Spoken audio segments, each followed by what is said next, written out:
وصفتنا النهاردة جميلة جدا وسهلة قوي وممتعة كمان.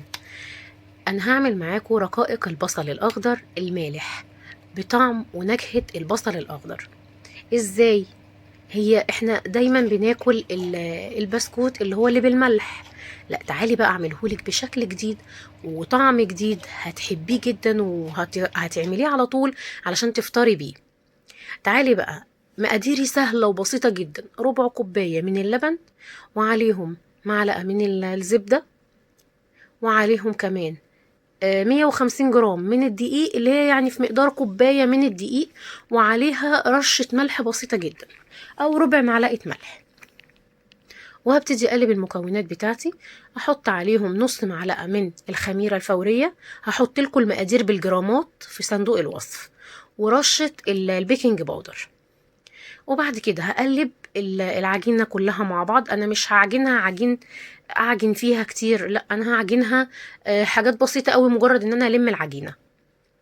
تمام كده، انا بالشكل ده لميت العجينة معايا، خليتها عجينة لينة. نجيب بقى البصل الاخضر بتاعنا، هنقطعه تقطيعات صغننة جدا، هنفرمه فرم صغير بالشكل اللي انت شايفاه ده. بعد كده ننزل بمعلقة سمسم وكمان البصل الأخضر، ونقلب العجينة كلها لحد ما تمتزج بالمكونات كلها مع بعض.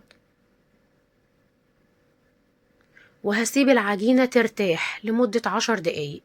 ترتاح مش تخمر، ده بسكوت، البسكوت ما بيخمرش. اي نعم، انا حطاله خميرة وحطاله بيكنج باودر بس علشان يديله هشاشة ويبقى خفيف معايا. اجيب بقى كيس افتحه كده وافرد العجينة، واحط العجينة واحط فوقيها كيس كمان علشان افرد العجينة، وهفردها بالشكل ده. ارققها خالص، هوريكي سمك البسكوتة معايا هتبقى عاملة ازاي. وهقطعها على شكل مربع، وهشيل الزيادات منها، هتتعجن وهتتعمل تاني.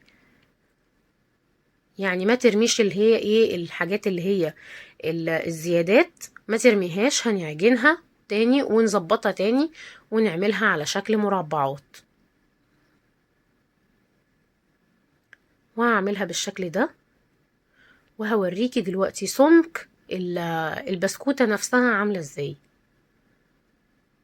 طلعيها بالراحة خالص عشان انا طبعا مرققاها جدا. بصي السمك بتاعها، بصي سمكها عامل ازاي، اقل من نص سنتي.